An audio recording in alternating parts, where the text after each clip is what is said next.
এই তো আমাদের জীবনের পরিবেশ। এই শতাব্দী যুগের পরিবেশ কেমন ভগবানকে কেমন করে পাবো? যে মা মাথার ঘাম পায়ে ফেলে বলরামকে লেখাপড়া শিখিয়ে মানুষ করলো, সেই বলরাম দুঃখিনী মাকে না জানিয়ে বলরাম জমিদারের মেয়েকে বিবাহ করে বাড়িতে নিয়ে এসেছে। বলরামের সহধর্মিনী জমিদারের মেয়ে বলরামের বাড়িতে এসে জানতে পারলো বলরাম ভিখারি দিচ্ছে। এই রূপ দর্শন করে বলরামের সহধর্মিনী আজ বলরামকে ডাকতে বলেছে, দেখো তোমার মায়ের এই রূপালী কাণ্ড আমি একদম পছন্দ করি না। আমি আগে যদি জানতাম তুমি ভিখারিনীর ছেলে তোমাকে আমি বিয়ে করতাম। তবে শোনো, কালই তোমার মাকে বনবাসে দিয়ে আসবে।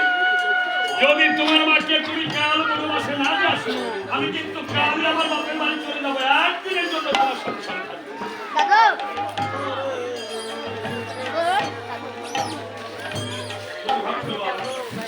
প্রেমটা কত গভীর থেকে মাতা পিতা এবং সন্তানের মধ্যে যে ভালোবাসা, নিষ্কাম ভালোবাসা, এর পরে হচ্ছে মধুর প্রেম। বাৎসল্য প্রেমের পরে হচ্ছে মধুর প্রেম, যে প্রেম নিষ্কাম ভাবে অকামনা প্রেম ভক্তি দিয়ে রাধারানী কৃষ্ণকে ভালোবাসে। এই বাৎসল্য প্রেম সঠিকভাবে উপলব্ধি করতে না পারলে মধুর প্রেমে যাওয়া যায় না, আর গেলেও কোনো ফল হয় না। মায়ের সন্তানের ছোটা দেখা কোন সন্তান কি এই মায়ের সংসারে তার মাকে বলতে পারে মা তোমাকে আমি ভালোবাসি নিয়ে যাবো? বলতে পারে কেন পারে না? তাহলে তো সৃষ্টি থাকে না, ধর্ম থাকে না। সহধর্মিনীর কথা শ্রবণ করে বড় বিভ্রান্তের মধ্যে পড়ে গেল।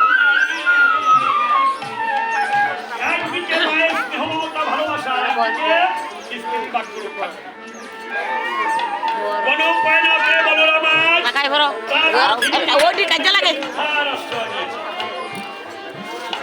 বলরাম দুঃখিনী মাকে গিয়ে ডেকে ডেকে বলেছে, মা মা জানো মা, আজ না আমার অন্তরে বাসনা জেগেছে।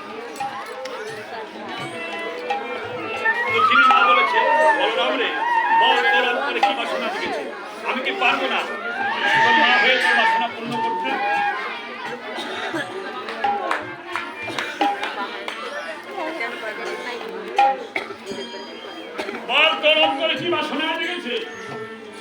বলরাম বলেছে, জানো মা, আজ আমার অন্তরে বাসনা জেগেছে তোমাকে আমি ওই বৃন্দাবনে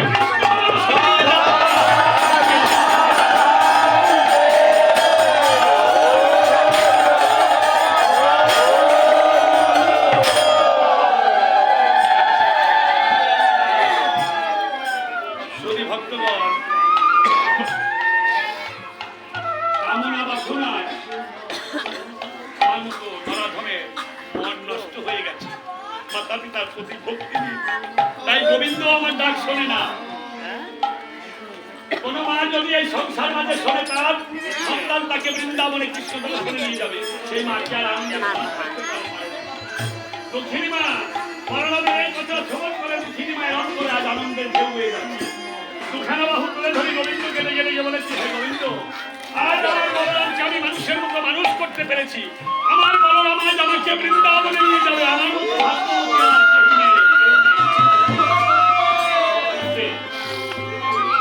বলরাম বলেছে, মা আর দেরি নয়, রজনী প্রভাতে ভোরবেলা উঠে আমরা বৃন্দাবনে যাবো। তোমার কাপড় চোপড়গুলো গুছিয়ে নিয়ে দক্ষিণী মা মনের আনন্দে কাপড় চোপড়গুলো গুছিয়ে নিয়েছে। বলরাম তার মাকে নিয়ে, তার দুঃখিনী মাকে নিয়ে রজনী প্রভাতে ভোরবেলা উঠে বৃন্দাবনে যাওয়ার আশা করে বাড়ি থেকে যাত্রা করেছে।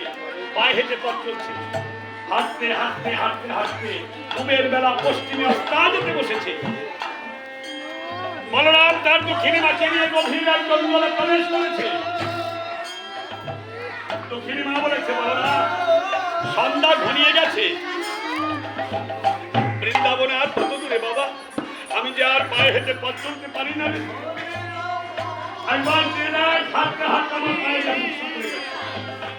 বলরাম বলেছে, মা এই স্থানে পৌঁছে গেছে। দক্ষিণী মা বলেছে, বলরাম এত গভীর জঙ্গল, এখানে তুই আমাকে কোথায় নিয়ে এসেছিস? একই কথা বলছিস না, বল তুই আমাকে কোথায় নিয়ে এসেছিস? বলরামের মুখে কোনো ভাষা নেই। অপলক ক্ষেত্রে মায়ের দিকে তাকিয়ে তাকিয়ে শুধু কাঁদছে। মাকে বলতে পারছে না, মা তোমাকে আমি বনবাসে কোন সন্তান তার মাকে বলতে পারে না।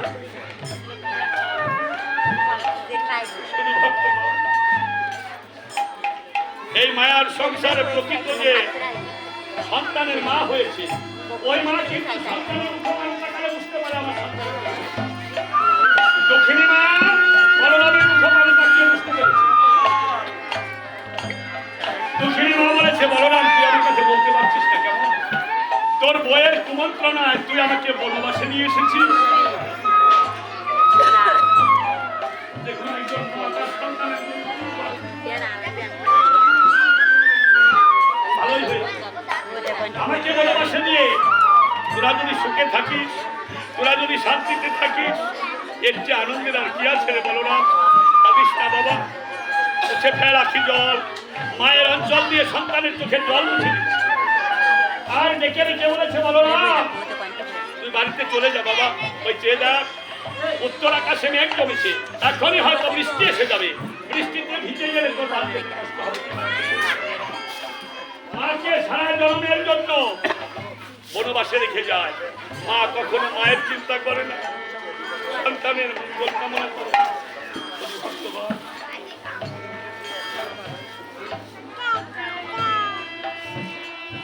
বলরাম তার দুঃখিনী মাকে ওই জঙ্গলে রেখে দুটি নয়ন জলে ভাসতে ভাসতে বাড়িতে চলে গেল।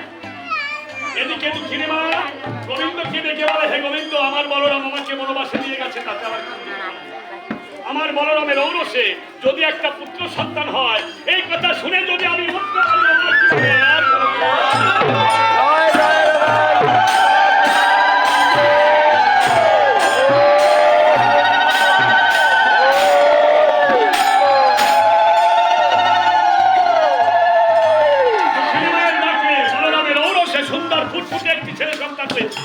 বলরাম স্ত্রী পুত্র নিয়ে শ্বশুর বাড়িতে দোতলায় থাকে।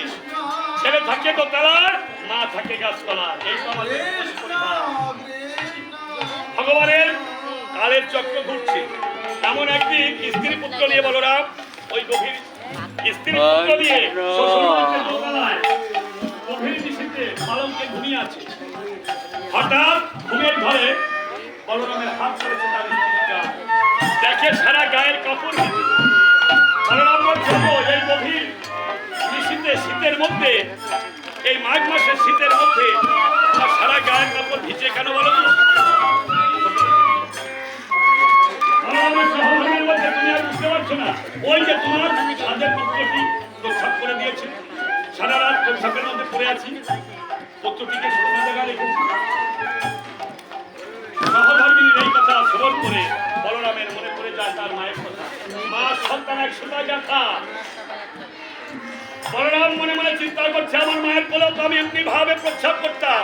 আমার মা সারা রাত প্রস্রাবের মধ্যে ঘুমতো, আমাকে শুকনা জায়গায় রাখতো। আমার এই হেন মাকে আমি বনবাসে দিতে পারলে আমার জীবন আমি বড় ভুল করেছি। আমার মাকে আমি বনবাসে রাখবো না, আজই আনতে যাবো। রজনী প্রভাতে সহধর্মিনীকে না জানিয়ে বলরাম কি করেছে, তার দুঃখিনী মাকে ওই গভীর জঙ্গলে আনতে চলেছে।